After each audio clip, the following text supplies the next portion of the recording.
La leçon d'aujourd'hui concerne le diagramme de prédominance des complexes. Pour commencer, je vais m'intéresser à un équilibre chimique simple. Donc, j'ai un complexe Ml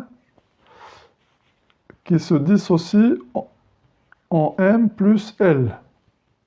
Voilà, j'ai un seul ligand. Là, j'ai un donneur et un accepteur. Ah, donc, j'ai M, L, M.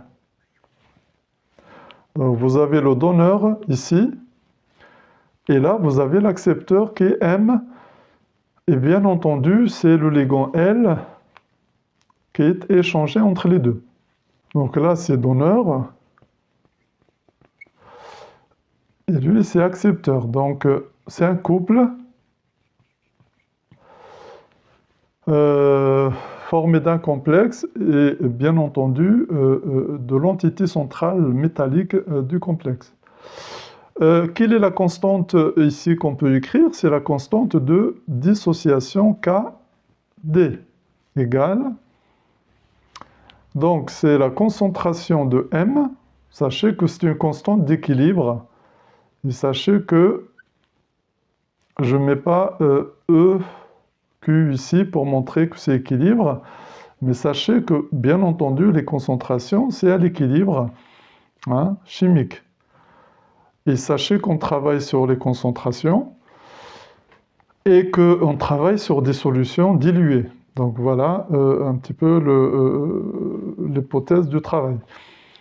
Bien. Cela nous rappelle quand même par analogie aux réactions acido-basiques. Vous voyez que je vais écrire ici. Ils sont très très intéressantes parce que, vous voyez, j'ai un moins plus H+. Donc là aussi, j'ai un donneur qui est AH et j'ai un accepteur qui est A-. Vous voyez, la particule ici qui est échangée, c'est H+. La particule, c'est H+. On voit bien qu'il y a une analogie entre les deux. Et là, on avait écrit une constante d'équilibre d'acidité qu'on a écrit de cette façon-là, A-, H3 au plus, parce que c'était dans une solution aqueuse, sur AH. Bien. Donc, il y a quand même une analogie entre les deux couples accepteur-donneur. Vous voyez? Au donneur-accepteur. Ça, c'est donneur-accepteur. Donc, pour déterminer le diagramme de prédominance de M et Ml, ou bien de la base et de l'acide, on calcule le pKd ici, ou bien le pKa ici. Donc, je vais d'abord ici, vous voyez, je vais introduire le logarithme à gauche et à droite. Donc, je vais trouver log de Kd égale log de, je vais les séparer, log de M sur Ml dans un premier temps, plus logarithme de L.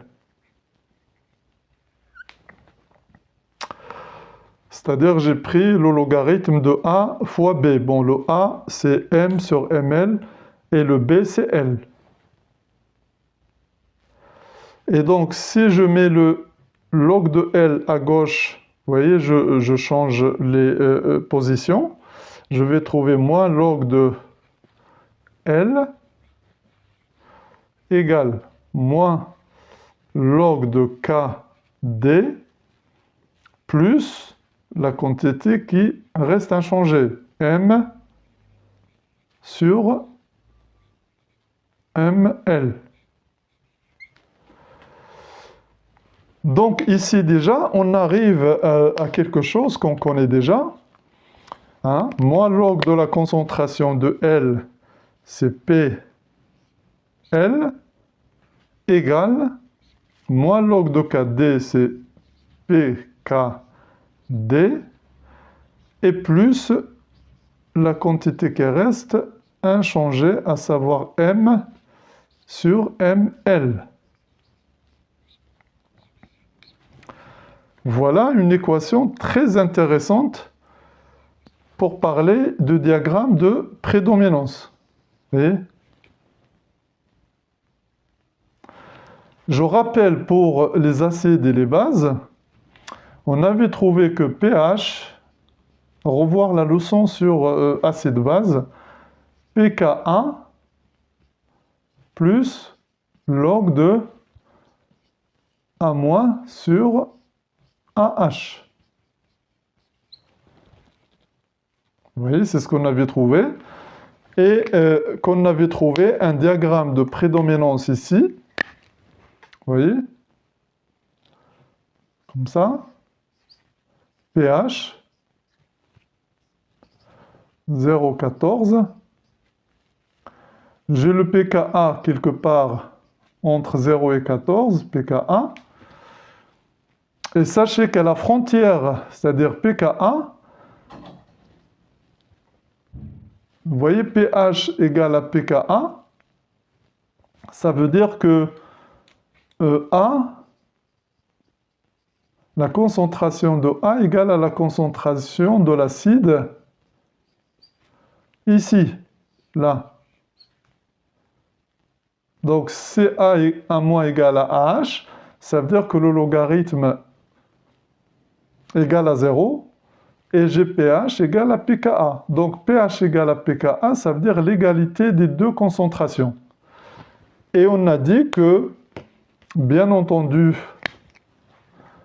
ici, c'est A- qui prédomine, et là, c'est AH. Je ne vais pas parler de la majorité de AH et de A- dans ce chapitre, mais quand même, je vais vous donner juste la règle. Lorsque le pH est inférieur à pKa moins 1. Vous voyez, vous prenez pKa, ici, pKa moins 1, et là, pKa plus 1. Si on est dans ce domaine-là, c'est-à-dire pH inférieur à pKa-1, on dit que AH est majoritaire, vous voyez, est majoritaire. On utilise le mot majoritaire ou bien majorité, vous voyez, il est majoritaire. Et lorsque le pH il est supérieur à pKa plus 1, c'est-à-dire ici, là, on dit que A- est majoritaire dans ce domaine-là. Donc vous voyez, vous avez majoritaire et vous avez prédominance. Donc, si on travaille sur la prédominance, rien que le pKa, bien sûr, convient pour déterminer la prédominance. Mais si on veut parler de la majorité, ben, il faut aller à pKa-1 et pKa plus 1. Vous voyez, au-delà, voilà. Donc ça, c'est concernant l'acide base. Juste une petite remarque, sachez que plus on va vers là, plus la concentration, bien entendu, de H+, augmente. Vous voyez? Et si on va de ce côté-là, la concentration de H+, diminue. Pourquoi? Parce que c'est 10 puissance moins pH, vous voyez? Là, comme ça. Si le pH augmente, vous voyez, pH par exemple diminue, H+ augmente. Et inversement, vous voyez? Ils vont dans le sens inverse. Pourquoi je vous dis ça? C'est parce que lorsque le H+ devient rare ici, H+, eh ben, c'est la base qui prédomine. Hein, ça paraît logique. Et lorsque les H+, sont en très grande concentration ici, ben, bien sûr, c'est l'acide qui domine, hein, ou qui prédomine. Donc tout ça, on va l'appliquer à notre problème ici. Ça, c'était un rappel acide-base, hein, qui a été déjà fait dans une précédente leçon, mais ça va nous servir ici. Hein, regardez le pKa, là ici, c'est le pKd, vous voyez? Le pH, c'est le PL. et le rapport des deux concentrations qui sont là, c'est identique à ces deux concentrations. Donc, je vais effacer tout et partir de cette équation qui est là. Bien, je vais partir de PL égale à PKD plus log de M sur ML, sur le complexe. Là. Donc, sachez que pour faire la prédominance, lorsque à la frontière,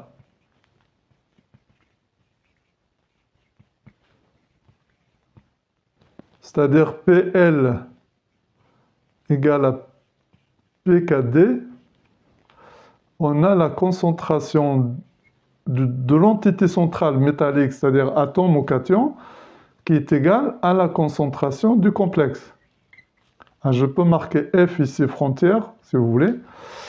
Donc ça, c'est important. Donc, qu'est-ce qu'on fait? On trace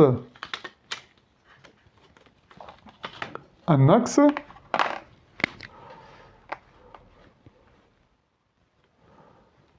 Vous allez voir, on trace un axe comme pour le pH, exactement. Voilà, ici, j'ai PL, c'est-à-dire le ligand. Là, je vais marquer PKD, c'est-à-dire la valeur de PKD ici. L est un ligand. On peut écrire par exemple PNH3, par exemple. Vous voyez, s'il s'agit du ligand amine. S'il s'agit d'un autre ligand, on le met ici. Donc, à la frontière, l'égalité, c'est ici. C'est ça la frontière. Donc, maintenant, à la frontière, M égale à ML. Mais qu'est-ce qui se passe ici alors? CPL est supérieur à PKD. Regardez, le logarithme CM est supérieur à ML. Vous voyez, regardez, je vais l'écrire ici. M, concentration supérieure à ML. Ça voudrait dire que le logarithme de M sur ML est supérieur à 0. Vous voyez, il est supérieur à 0, ça veut dire qu'il est positif. Donc, PL va être supérieur à PKD. Par conséquent, ici, c'est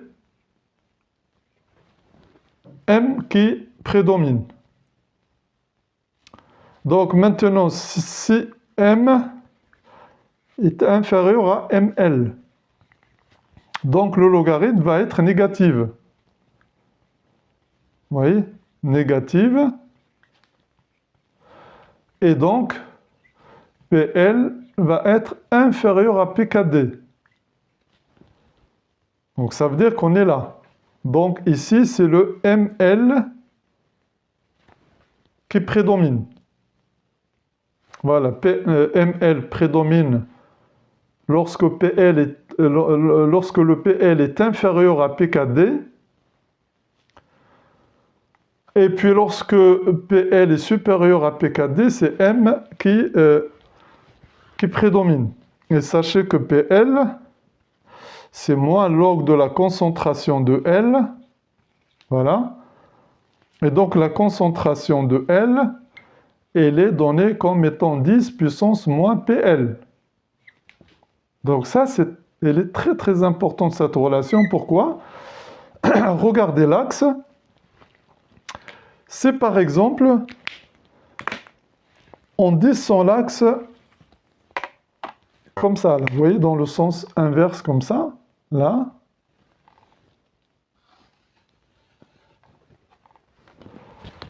Donc si je prends un axe qui va vers la gauche, sachez que la concentration de L augmente.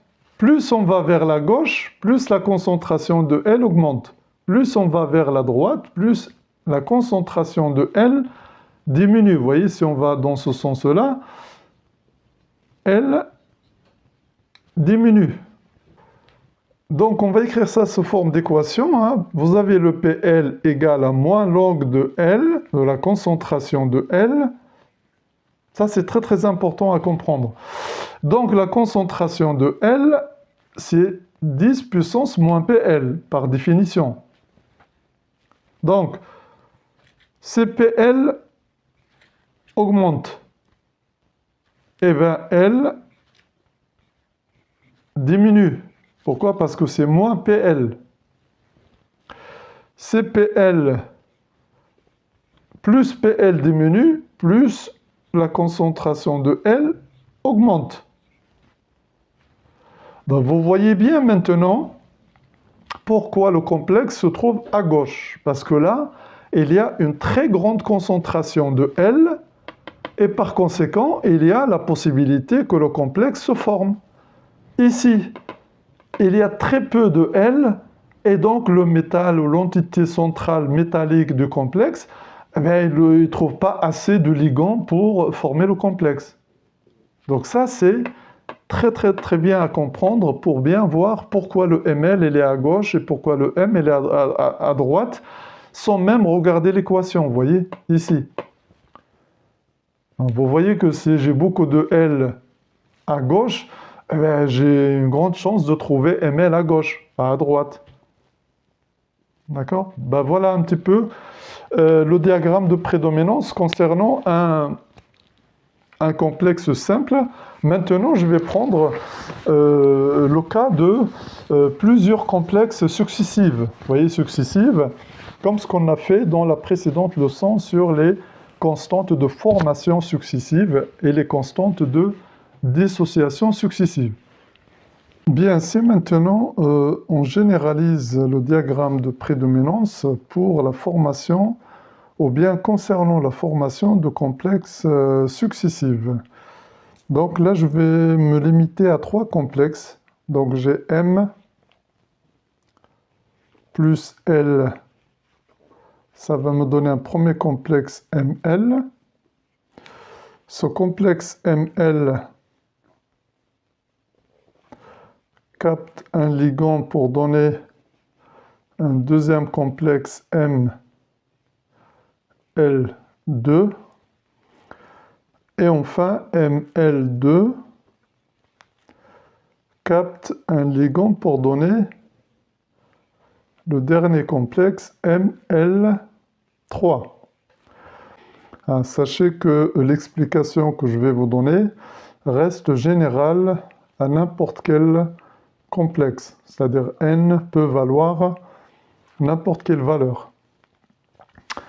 Donc sachez que ici, j'ai des couples donneur-récepteur. Donc j'ai le premier couple ML-M,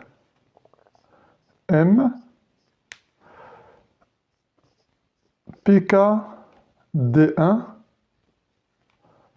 Sachez que le 1 est relatif à l'indice du ligand ici, 1. Pour le deuxième équilibre chimique, le donneur c'est ML2 et l'accepteur c'est ML. Et donc, il est caractérisé par une constante de dissociation PKD2. Et enfin, ML3, ML2, et c'est PKD3. Donc voilà, j'ai les PKDI, j'ai les couples donneur-accepteur. Et par analogie avec les acides bases, je vais prendre un trait acide, H3A. Donc, j'ai 3 couples accepteur-donneur. Donc, j'ai H3A, H2A-. Après, j'ai H2 A moins H A2 moins. Et enfin, j'ai H A2 moins A3 moins. Donc, je ne vais pas écrire les équilibres chimiques acido-basiques. Bon, sachez que pour tout complément sur ça, regardez la leçon sur les acides et les bases. Donc, sachez que ici, j'ai un pKa1, pKa2 pour ce couple. Donc, sachez que là, le 2, le 1, le 2, c'est relatif au nombre de protons. Vous voyez, là, j'ai un seul proton, là, j'en ai deux. Enfin, pour le dernier, c'est pKa3. Bien, je vais commencer d'abord par faire le diagramme de prédominance acide-base. Donc, pH 0,14. Et là, j'ai 3 pKa. Donc là, j'ai pKa1 ici, pKa2 et pKa3. Donc sachez que si vous avez des valeurs, vous allez les placer entre 0 et 14. Bon, moi je sais que le pKa1, il est supérieur à pKa3. Vous voyez, je les ai placés directement comme ça. Et je vais vous montrer comment. Donc sachez que par définition, pH, c'est moins log de H+. Donc la concentration de H+, c'est ce que j'ai dit juste précédemment, hein, moins pH. Donc, si le pH diminue, pH diminue, qu'est-ce qu'il fait la concentration de H+? Ça augmente. Vous voyez, d'après, bien entendu, la relation qui est là. Donc, tout ça pour vous dire quoi? Pour vous dire que on peut tracer un axe qui va dans ce sens-là.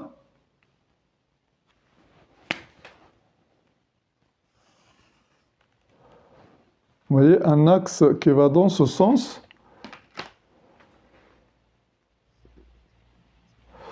Et donc, plus on va vers la gauche, plus la concentration de H+ augmente. Vous voyez, ça c'est le sens d'augmentation de H+, vous voyez, vers la gauche.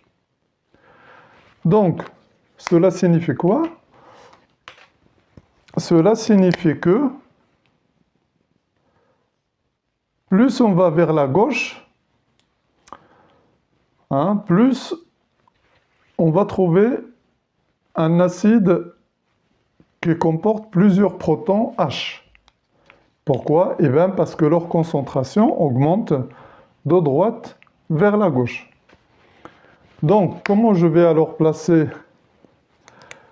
les espèces chimiques maintenant dans les compartiments? Sachez que pour pH égale à pKa1, j'ai la concentration de H à 2- qui est égale à A3-. Donc, je ne vais pas revenir là-dessus. J'ai ici A3-, j'ai ici H A2-, là j'ai H2A-, et là j'ai H3A. Donc vous voyez que plus je vais vers la gauche, plus le nombre de protons augmente, ce qui est normal. Donc, vous voyez, ça c'est très très bien à comprendre parce que, vous voyez, tout à l'heure je vous ai dit que pKa1 il est supérieur à pKa3. Vous voyez, c'est pour cela que je l'ai placé en premier, ici à droite. Pourquoi? Parce que, bien entendu, c'est le pKa du couple HA2-, A3-. Et étant donné que là, il y a très peu de H+, Et par conséquent, on a vraiment ici la prédominance vraiment basique ici. Vous voyez? Et plus on va vers la gauche, bien entendu, plus l'espèce chimique est protonnée, vous voyez? Il a de plus en plus de protons. Donc tout ça, c'est dû aux relations qui sont écrites ici. Pour les complexes, c'est exactement la même chose. Donc, je vais tracer un axe. Voilà. C'est pour vous dire que une fois que vous avez les complexes et les P4DI, on peut placer directement les complexes dans leur domaine de prédominance. Donc ici, vous voyez, j'ai PKD1,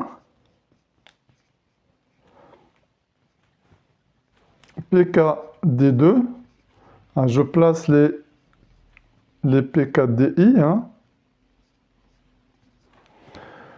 Voilà, sachez qu'au niveau de la frontière, il y a égalité, bien entendu, de la concentration de Ml et de M. Après de Ml2 et de Ml pour PKD2. Et enfin, Ml3, Ml2 pour PKD3. Bien, donc, qu'est-ce qu'on peut écrire? On peut écrire que PL, vous voyez, c'est exactement pareil que le pH, c'est moins log de la concentration de L. Par conséquent, la concentration de L, c'est 10 puissance moins PL. Donc, plus PL est faible, plus la concentration de L est grande, augmente. Donc, comment je vais faire? Alors, je vais dessiner un axe pour vous montrer ça. Voilà. Ici.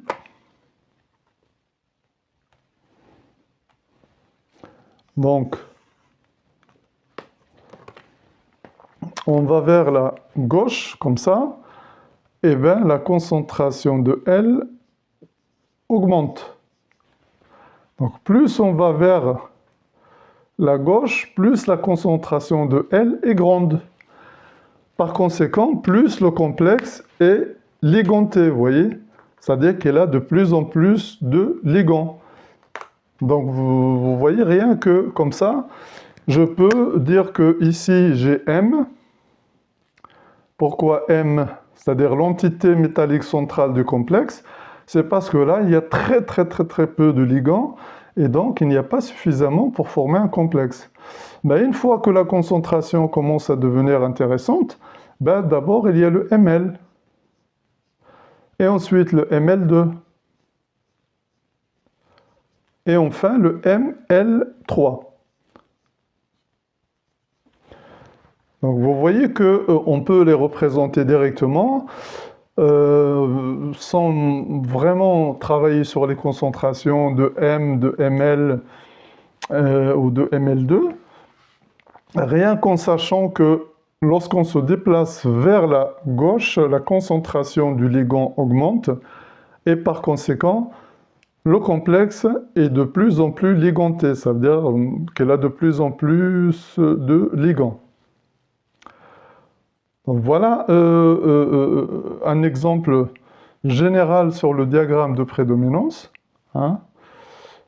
Sachez que si vous parlez de la majorité ou bien de domaine majoritaire, si vous voulez, ben, il faut travailler sur les pK D-1 et plus 1. Et puis voilà, tout simplement, pour trouver la majorité de chaque espèce chimique. Sinon, pour la prédominance, rien que le pKDI ou le pKAI suffisent pour cela. Donc voilà une analogie intéressante sur les espèces chimiques acido-basiques et les espèces chimiques de complexation, c'est-à-dire les complexes.